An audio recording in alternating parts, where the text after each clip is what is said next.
Hello, everyone, and welcome.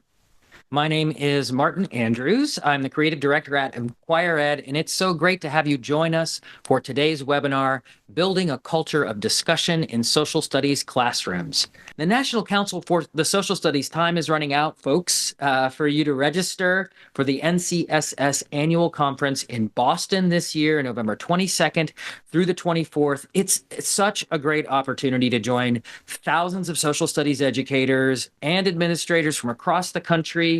You can go to socialstudies.org to find out more. You'll see the conference banner there. Click on it and find out how you can get there. You're going to want to register and attend.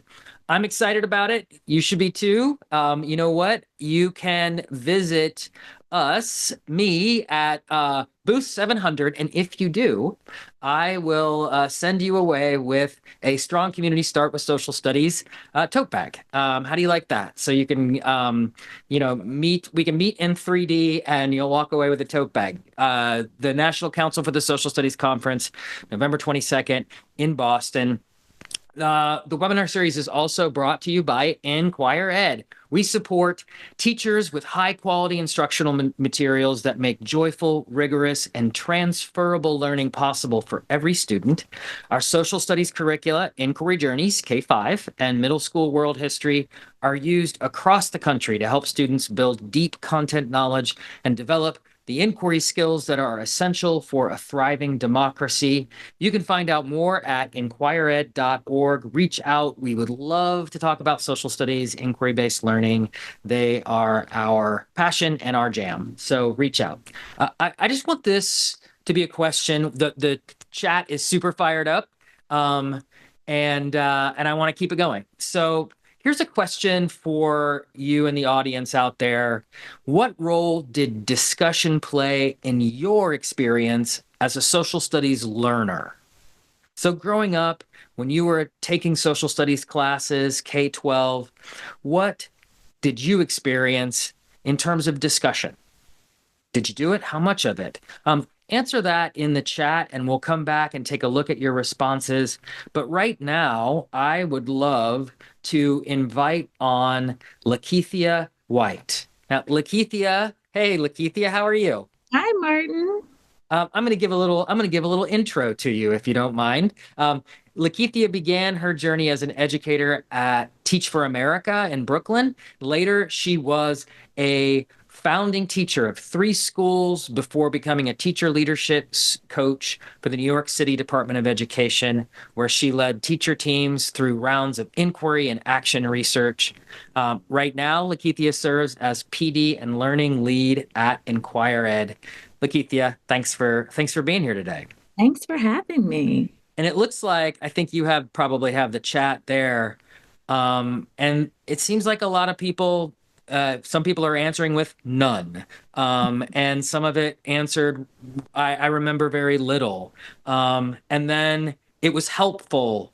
We did not do much discussion in my social studies class. So that seems like a general theme. I kind of want to ask you in your experience, your journey as a learner growing up, was there a lot of discussion? What role did discussion play? I I don't remember us discussing much of anything in class besides maybe in English language arts, we might discuss texts. Yeah. But in terms of my social studies instruction, I think it mirrors what a lot of folks have written in the chat. I think we would typically read something from a textbook and then answer multiple choice questions. There was a component of memorization. Mhm. I think that was encouraged. But in terms of having opportunities to engage in discussion or even apply what I was learning in social studies, that really just wasn't present in my experience as a In learner. your experience. And it seems like most of the people had that experience too. And Lakithia, I want to start out we've got a couple teachers on. I'm really excited to bring them on. I know you are too, to talk about how discussion works in their classrooms. But before we do, I think that I want to talk a little bit about, oh, there you are. Talk a little bit about the why of discussion? Why should we build a culture of discussion in the classroom? And I think a lot of times we see this as maybe a nice to have, Mhm. something that is, oh, it'd be great, kids would like it more. But can you talk to me a little bit about maybe what it is, why it's really important for deeper learning? Yeah. So I would say you already have, some research here that I'm just going to echo, but research shows us that when students actively participate in discussions, they're more engaged in the learning process, which enhances attention and retention. And so that active engagement is something that we really want them to develop because it improves their ability to remember information and then apply it in new contexts. So when we move on from our schooling experiences, we are no longer in these siloed educational experiences where we do math over here and reading over here, writing over here, social studies over here. They need to be able to apply the processes to new contexts. Mm. And then we also know from research that just the act of engaging with peers and articulating ideas also helps students really make connections and think critically about what they're learning, which is what we want them to walk away with. So if I'm looking in the chat and I'm thinking about my own educational experiences, as well as the experiences that most folks are saying that they had, I don't think that that is the classroom that we would want to have today, right? Because we want our students to really be able to not just discuss and reflect for the sake of it, not just memorize information for the sake of it, but be able to transfer knowledge to other situations. Yeah. Yeah, what's funny is as you were talking, I was thinking not of a social studies experience I had, but I was thinking about my experience learning a foreign language in high school. And the one thing that we never did, and the reason why I cannot speak Spanish today, is that we never spoke the language. And the Exactly. teacher didn't speak the language constantly to us. And now my daughter comes home and says that the teacher speaks all in Spanish. And I just wonder, like, the connection to social studies is like, if you're talking about it, if you have to struggle with the language of it, if you have to formulate your ideas, that's where the deeper learning actually comes, Mhm. And I can see that, like, we want our kids fluent in social studies, and the only way they're going to do that is through, like, talking about it. Absolutely. And then we also just, when we know that when students feel valued and when they feel like they have an authentic role in the classroom, including being able to participate in these discussions, they become more invested in the subject matter. That's when we get kids coming home at the dinner table, talking to mom and dad about what they did, what they learned, or when they're out in the world with grandma, making connections to what they've been learning in the classroom. And that sense of ownership also makes them more likely to ask questions.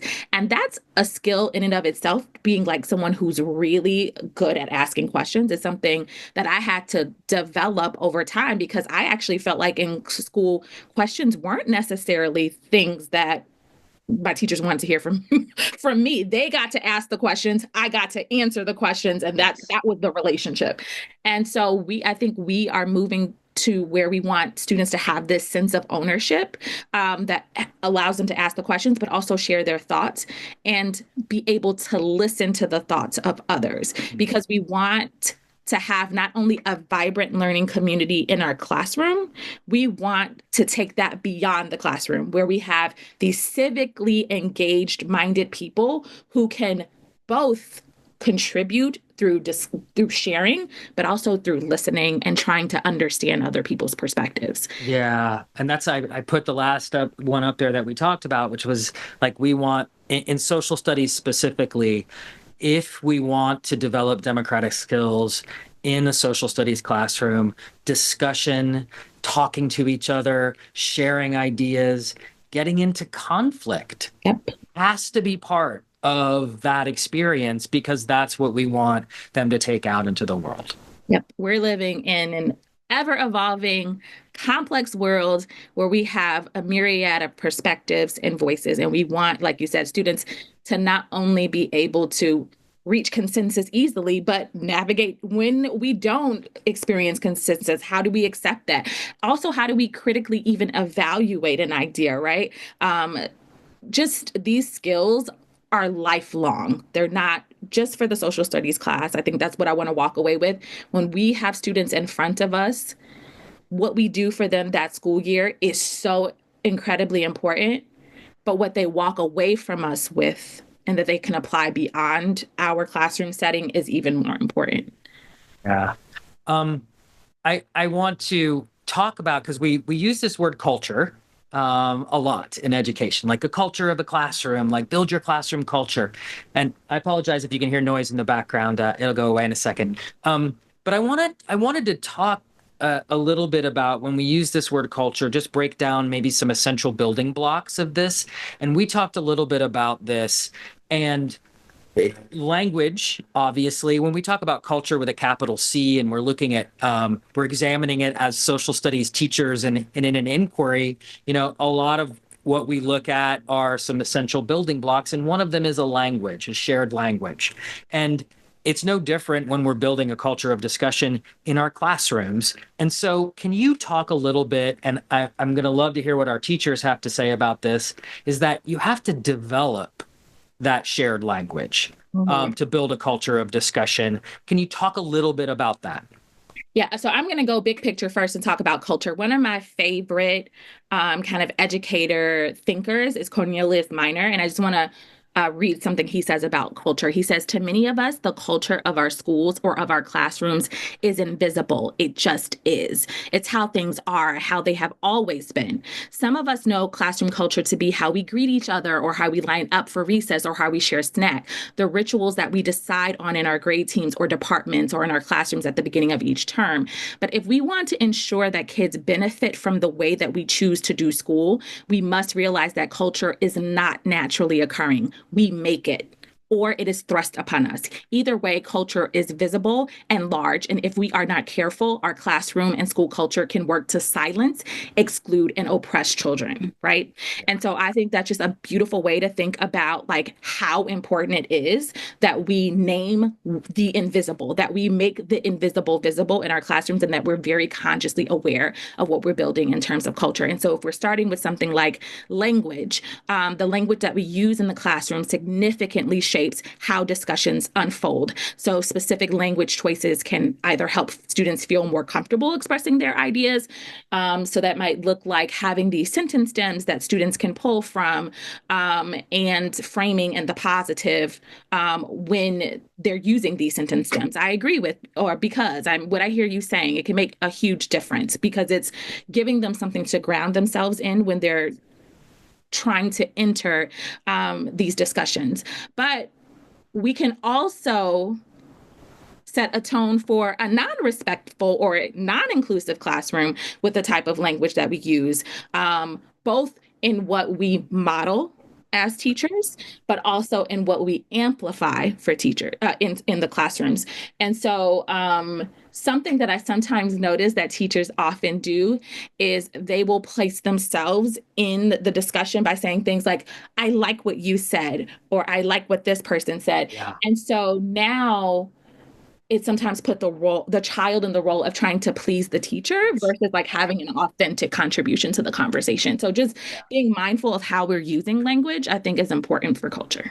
I love that you sort of separated that and said, having sentence stems and the language for students to use is really important. It makes them feel safe. And I think it helps students K-12 and helps adults too. Like if I have the language that I know I can go to that's neutral, then I don't have to worry about like certain things. I can focus on an idea. I can focus on the other person if I have that language there. I love that you focused on the student, and I love that there's a teacher language too that we need to think about. I've been guilty of overpraising. That's great. And then it becomes the students are like, oh, Mr. Andrews thinks that's great. I'm going to say something like that. Or I feel like that's a really important distinction that I hadn't even thought of. The norms and traditions obviously that we build, and you talked a little bit of that about that. There's research that talks about how they can really deepen and improve discussions and their impact and their quality. I want you to talk a little bit about this, how much time it takes, and specifically the gradual release of responsibility to students. Can you talk a little bit about that? Yeah, I think building a discussion culture obviously does not happen overnight, even though we might want it to. So we might go into the curriculum and see this amazing protocol where the kids are mingling and they're pairing and they're sharing. You're like, oh, I'm doing that tomorrow. But if you did not lay the time, like the foundation for trust and time, that can go haywire. So we really need to have teachers gradually releasing the responsibilities to students. So that might look like modeling first what that, what this protocol or this discussion could look like. Maybe having a couple kids come up and practice it, and we're taking notes about, okay, what did they do in the discussion that you think worked really well for this, and then giving them the time to practice. It's not perfection. It's about them really taking the ownership of these discussions and just creating these opportunities for them to lead conversations. Um, I in my classroom, I don't believe practice makes perfection because I'm not seeking perfection, but it does make things more permanent for kids. Like now they know like what to expect, what this looked like, what it sounds like, what it feels like. And those are actually the prompts I would use when we would introduce some kind of discussion protocol. What should this sound like? What should it look like? What should it feel like? Because when I'm engaged in a thoughtful discussion and it feels equitable, it's equitable. I'm feeling, invigorated. I'm feeling like, I want to participate. What does it look like? What does my facial expression look like? Right. I taught very young children. So I don't know how that works for high school or something like that. But with my little ones, it was a really effective to help them really understand what this might look like, but also get to a place where they can trust themselves to rise to the occasion. Yeah. I think it's, I mean, from my experience as teaching 9 through 12 uh, graders, no, them being aware that entering into a discussion and their body language sends a message is still something that they need to learn. So I think that it's still like, how do you pay attention to someone Mhm. else? Attention is something that's not just, in your brain, it's your body, it's your whole body, it's a way to listen. And I think that's really important. Um, I'm going to say again, as a lower childhood teacher, I mean, I practice down to the point of like, if you are doing a think, pair, share, this is where your knees, this is where your body turns in the square on the rug, right? yeah, yeah. Like, you know, once they know what to expect 99.99% of the time, they're going to do it. But we have to put in that time for them to be successful. Um, Everyone, we're going to bring on our teachers here in a second, but a lot of the time we'll be talking about different inquiry strategies and protocols. I We have something called the Inquiry Hub, and it's for our partner teachers, and there's a lot of PD and stuff on there. Some of it's open that you can just access, and some of it's not. But this is, and this lists. You can scan the QR code, or you can go to share.inquired.org/inquiry-strategies. This has a lot of the share out research strategies that we use, whether that I heard think, pair, share that LaKethia used. I think the question formulation technique is on there. Maybe there's a Socratic seminar. There's a whole bunch of strategies and protocols on there that we might refer to, but feel free to just use whatever's on there. Share it. We're totally okay with that. We use a lot of these in our curriculum. So, without further ado, I wanted to bring on Jolie Blumberg from Great Lakes Academy and Paul Hahn from Next Generation School. Jolie and Paul, welcome so much. Thank you for being here. So we're talking about discussion, and I know that you just Jolie, you literally like showed up at 3:31 because your kids just left. You teach second grade, that's right, or third? Second grade, yep. Second grade, right. And we just came to see you the other day, so we got some fresh eyes on the kind of discussion that's happening in your classroom. And Paul, you're teaching fourth grade? Yeah, that's correct. Fourth Is grade. that correct? Just so everyone knows the context of, what we're talking about, we've got a second and a fourth grade classrooms, and we're going to ask them some questions about some of the discussion practices that they use. And LaKethia, I think maybe we could go back and forth and ask them questions. Please feel free. Also, if you want to push and follow up and whatever, go for it. So I guess one of the things the that I want to ask is we talked really about the why, Lakeithia and I a little bit, because people just think, oh, it's nice to have discussion. Kids like it. What I wanted to ask you both, are there examples from your own classroom about how you've seen the power of discussion related to deeper learning, like student learning? And Julie, I'll turn it over to you first. Yeah, for sure.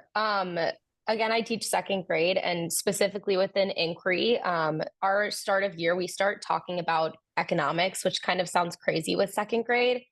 And we talk about budgeting and we talk about saving money and things like that. And at a big level, it sounds really daunting to second graders, but I've seen through talking about, oh, I've saved money by doing chores and then saving up so I can get this toy when I go to the toy store, that my students are building this understanding of economy in a way that makes sense to them because they're listening to each other and they're sharing out and they're hearing about their classmates' experiences and being able to think, oh, I've also done that, and making that connection in their head. So this big idea of budgeting or this big idea of having a savings account that feels kind of crazy for a second grader at times is becoming more manageable for them. And it's because they're hearing each other talk about it rather than just reading from a book or watching a video that's talking about it. There's just a way that it becomes like personal. And Exactly. my friends said budget, so I don't have to be scared of that word. That's another thing is that in this discussion, and I'm sure Lakeithia, you've seen this too, and Paul, that vocabulary, like when you're in discussion, they start using these words that maybe when they're up on the board they're scared of, right? Because all of a sudden they heard their friend use it and they're using it in conversation. Yeah, Paul, I've how had about? kids tell me, oh, No, sorry. no, no. Go ahead, Jolie. I've had kids tell me that they're going home to tell their parents that they want a savings account, which I think is amazing. Awesome. That's great. Paul, how about you? Like that deeper learning through discussion. I think LaKethia actually kind of mentioned this. It really, I found, holds a level of that ownership, but also accountability without making it feel so teacher driven and forced by the teacher. And to be quite honest, any teacher knows you can't really cover everybody at the same time and know exactly what's happening with all your students. And so when they're actually talking to someone, a peer, and they're answering questions, and like Jolie just shared, whether they're personal examples or just even background knowledge or their own schema, the experiences, you can actually see them making connections in real time. I've even seen students who actually, as they're talking, you kind of see the light bulb kind of coming on, where they were maybe not so engaged before, but as somebody's talking to them, they go, "Oh yeah," and then they also start to share their story. And I feel like that kind of avenue of having accountability feels more organic, and the learning actually is pretty deep, more than you would imagine at that moment, until sometimes I actually reflect back and I realize, oh my goodness, this is what just happened here. So that's generally speaking some of the kinds of examples of deeper learning I've seen.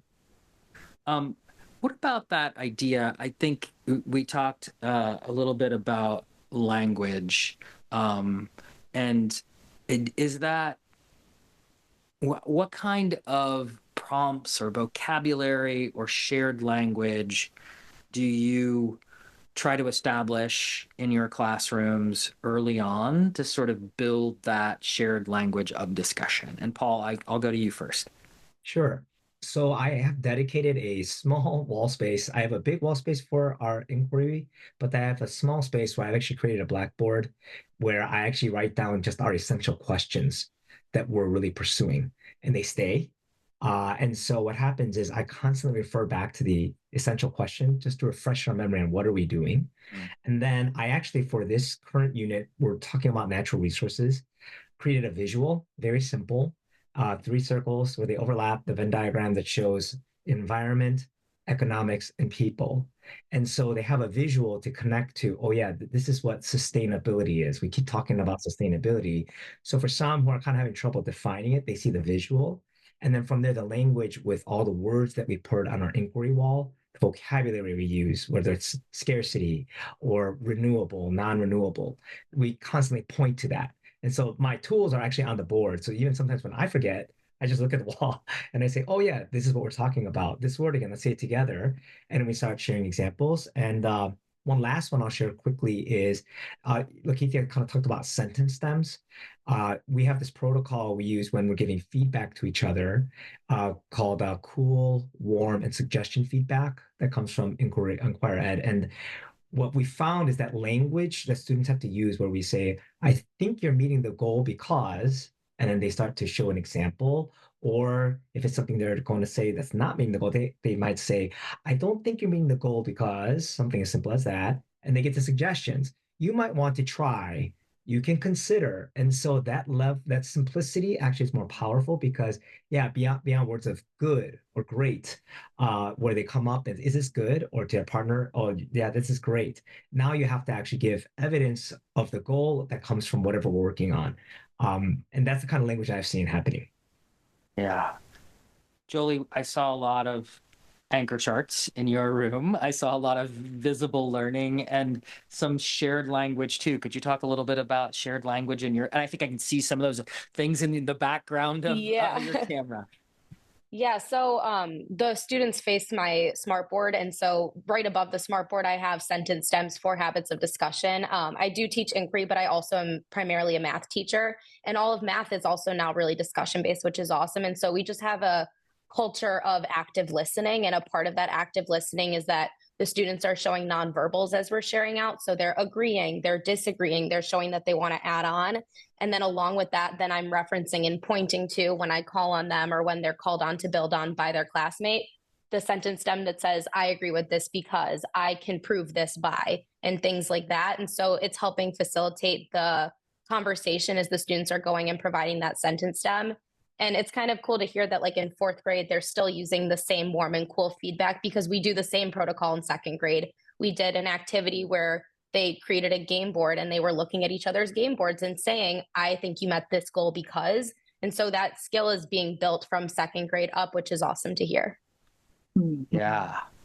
I mean, I could imagine as a former high school teacher, if students came to me with those skills intact, how rich my discussions would have been. Like I can just see how that could build over time.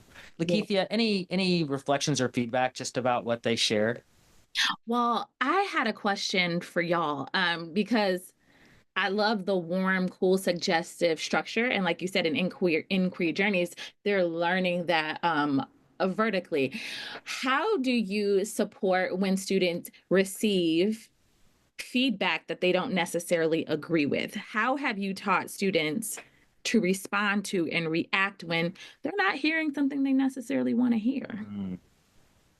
Adults still struggle with that. And Paul, Jolie, just jump in with what. Yeah. One of the things that we do at my school is we do a lot of social emotional learning, and we talk a lot about growth mindset.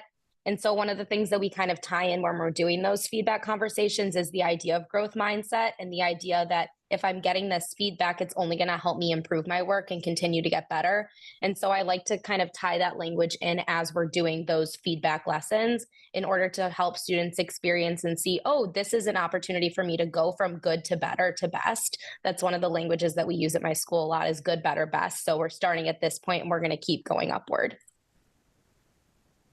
Yeah, to add in, I actually we model quite a bit because I've realized over the years my assumptions are not right sometimes. They should know, they don't. So modeling what options they have to respond.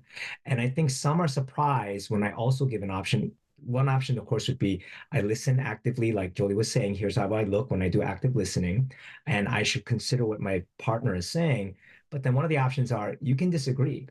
And if you have evidence, I can prove that I am meeting this goal. You can just say, thank you for your feedback. but you do not actually have to make the change if you believe that you have met the goal.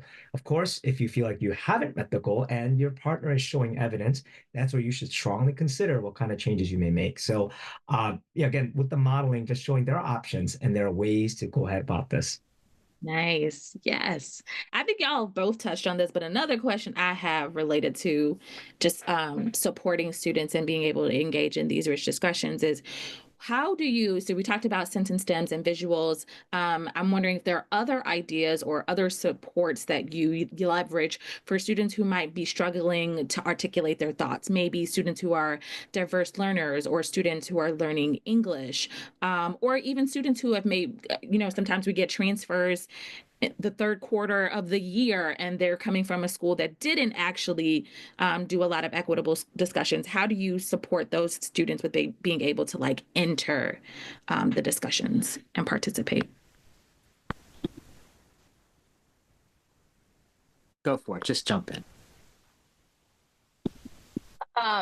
Discussion based wise, I would say that one of the things that we do a lot of is more small group discussions and not whole group. I think that it can feel really daunting. My class size is 32 to and one is 29. And so it's a lot of students that you're sitting in front of and having to share out. So we do a lot of the think, pair, share. We do a lot of the small group talking at our table teams. And that allows students to kind of build that confidence to talk full group. And another thing that I like to do is I like to provide multiple ways of sharing what they're thinking. So it's not always discussion. Sometimes it's we're going to draw a picture about what we're doing today, and that gives students the opportunity to then share what they're thinking. A lot of what we do is taking a discussion, putting pencil to paper, and a lot of the opportunities that they're given actually allow them to draw a picture as well, if that's a barrier that they're having. I think I'm on the same page with Jolie about using illustrations. A lot of times I know teachers are like, you shouldn't be drawing right now, but we've realized that's actually a powerful tool to also demonstrate what they've learned. In addition, I also try to make sure I'm considerate of the partnerships I make. So if I know, hey, this other student that's going to be with this student will be very inclusive and warm and welcoming and will be patient, I have to consider what will that chemistry be like as well. So if I'm pretty clear something's not going to work, I'm not going to pursue it. But at the same time, another strategy I try to do is if I see a sentence is kind of long or a question is kind of complicated, a little more complex, I try to simplify it. Simplify the question to really get to the main essence of what it's asking. And so that way we can actually then try to really tease out what they're thinking so it's not so daunting. And then at the same time, last thing I would say is I try to offer examples, but I'm also very careful about what kinds and how many examples I give. Yeah. Because I know some students will say, oh, I'm going to write that down because he said it. So I'm like, and I'll be clear, this is one example. I'll sometimes make it something that's related, but not exact. And then I'll say, you will now think of your own. And then you're going to use this type of language to answer. So yeah, different ways. I know there's more, but those are some that I'm trying to utilize at the moment. Yeah. I was thinking about the student that's learning English in a class and how important it is that they're in a discussion-rich classroom. That the worst thing for them would be to be in a silent classroom, where they're not hearing their peers use these words in this language. And although that might seem like a big barrier, it's actually exactly kind of what they need in that situation. I think I wonder about strategies that you both use to make sure or to help support discussions that are equitable and inclusive. Like I heard a little bit about maybe selective pairing, or really smaller group strategies can be effective too. But is there any other strategies that you use to ensure that they're equitable and inclusive when discussions occur? And Julie, I'll go to you first. That's actually something that we talk about really often at Great Lakes Academy, which is something that is really awesome to dive into. When we think about equitable here, we're thinking about meeting every student where they are. And so oftentimes that means that I am kind of encouraging the students who share out a lot to like lean back from that.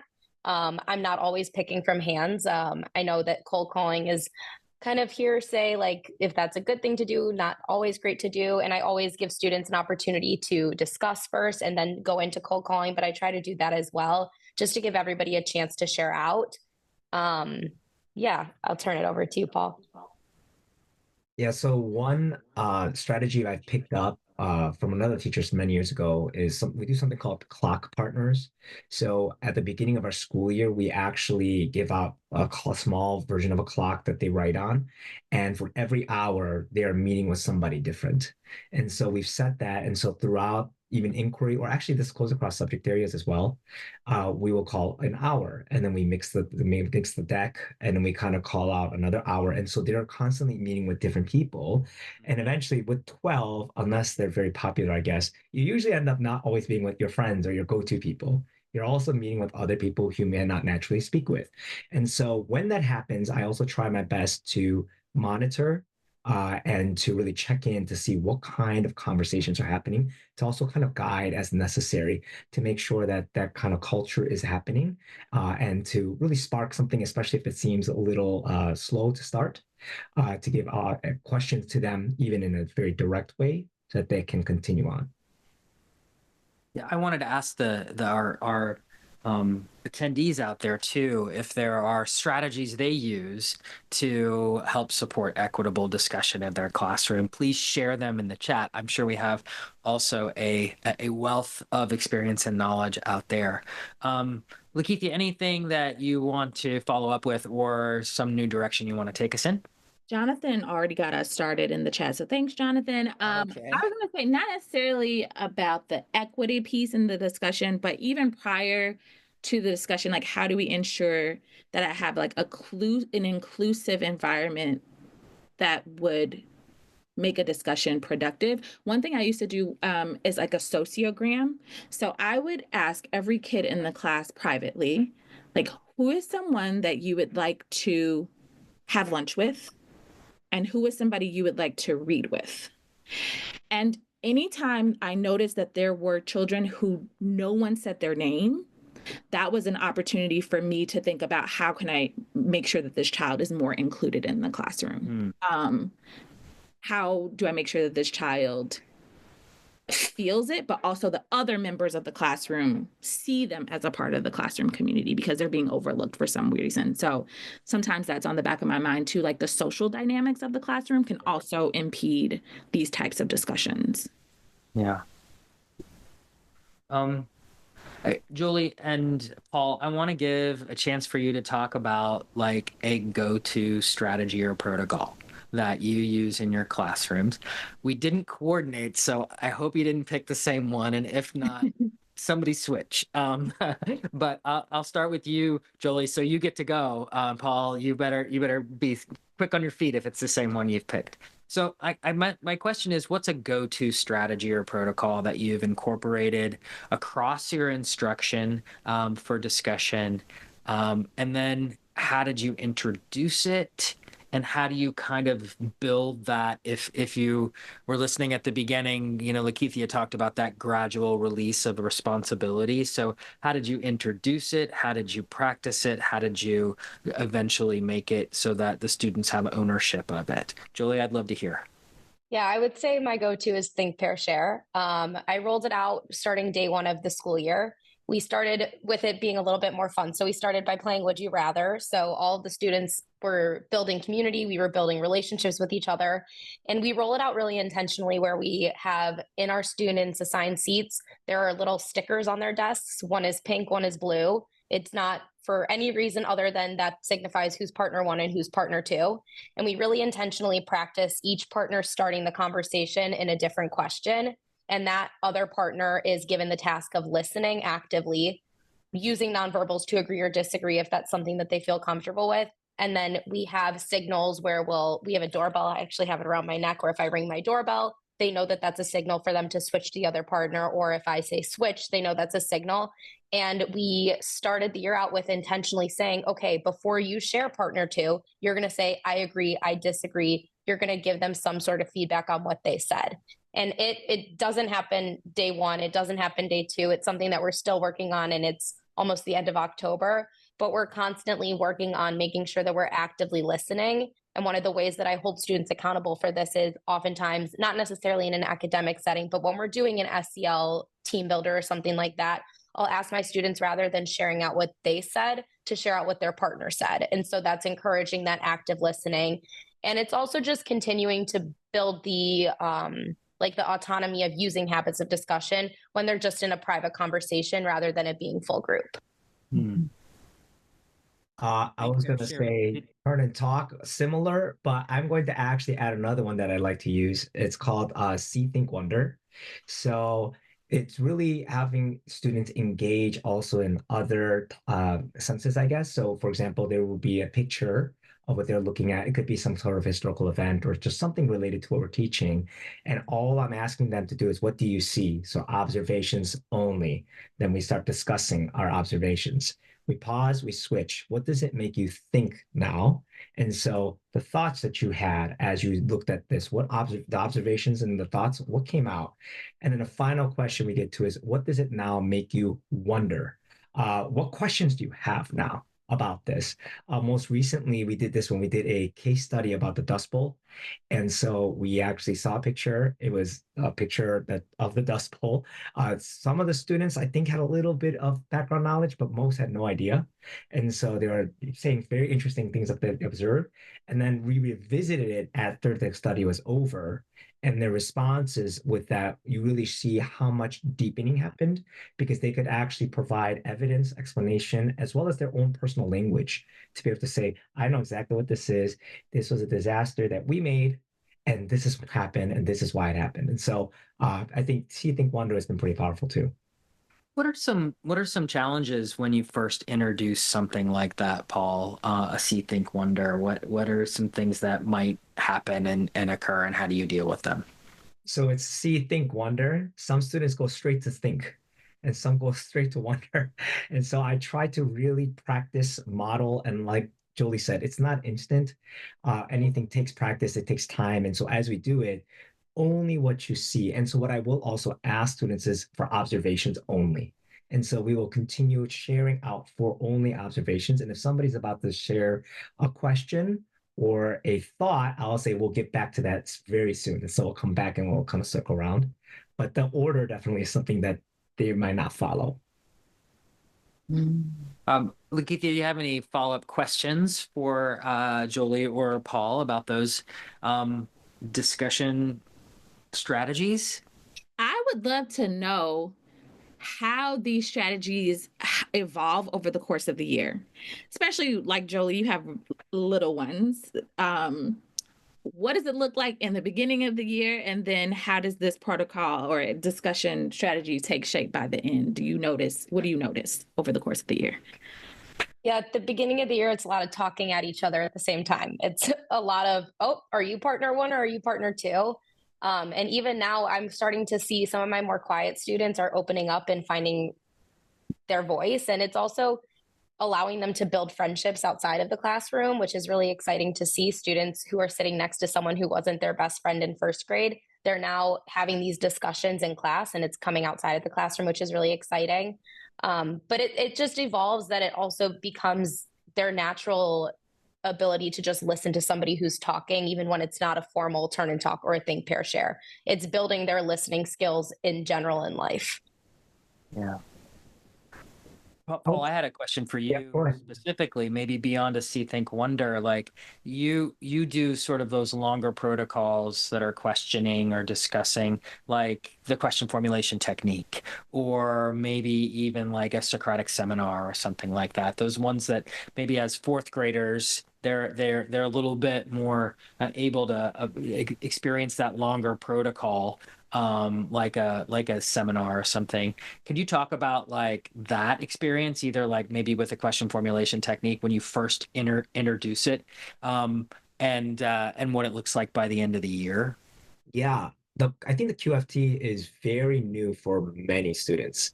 And so having to not only come up with questions, which is quite a bit of a challenge for some, and then change them to open or closed, and then changing the open or closed to kind of boil it down to here are our top three questions. At the beginning, it is difficult at times for some to produce a question. But I feel that what I've seen is if the more you ask questions and the more you actually use the language, by the end of the year, when we get to QFT, first, they know what it is. But secondly, they've been asking questions. And so there's a level of comfort where you're asking questions and you're not necessarily trying to get an answer right now. So I feel like the pressure is kind of the feel is very different. It's just more, let's talk, let's see what comes out. And then there's also like this almost like an anticipation. I feel like that comes out of like, I wonder what we're going to find. I wonder what we're going to discover. And I feel that as the time passes by, not only are we able to come up with questions, but there is a different feeling of, okay, I can actually anticipate what we may discover, and we can actually more easily come up with these questions that are being effective too. Mm. One of the things that LaKethia mentioned about language was that it's really great for students to have sentence stems. It's important for them to think about their language. How about you both? Because that was something I didn't think about. Is that what are the things that you have to remind yourself to say or not say? What's the language that you have to that you've developed and that you still are working on when you're talking about creating a culture of discussion? Julie, I'll go to you. I think LaKethia said this earlier that it's really easy to be in the discussion and say, I love that you said that. And I have to constantly remind myself to stay neutral.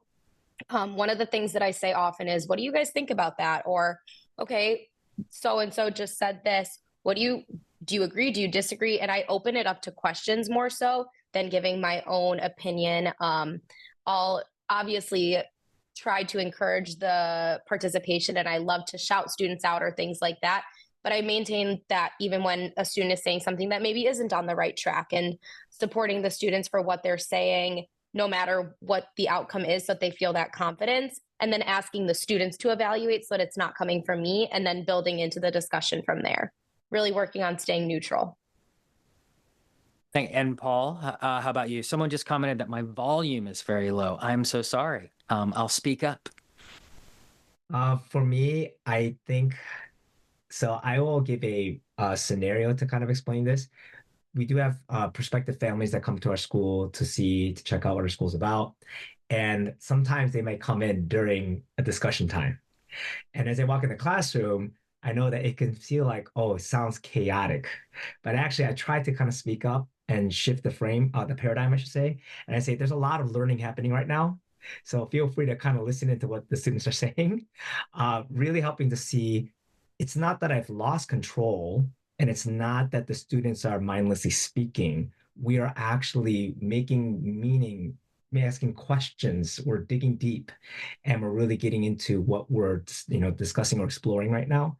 And so I think that type of language is what really kind of helps me to realize I am not only doing my job, but the students are like, we're writing together, we're learning together, we're going towards something right now. And so yeah, I think that would be for me. Yeah.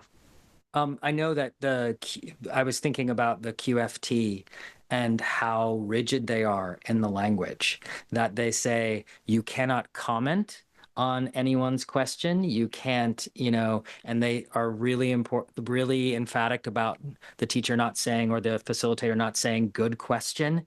And it's just so important to be a stickler sometimes for language. LaKethia, anything else that you wanted to follow up on before we wrap up here? No, I think I want to just amplify what Paul said again with this concept of like learning together. And if there are any school leaders on this call, I encourage you to maintain that mindset as well as our teachers shift to classrooms that are more focused on student discussions and are releasing that responsibility to students. That might look different than what we experience in our own educational experiences. But I also just really wanted to point out that Paul named the See, Think, Wonder protocol. And he talked about how much time he spent on the C part. And really, what he was describing was like a discipline of description. So, like, how disciplined you have to be in order to stay low inference and just focus on that the observational piece.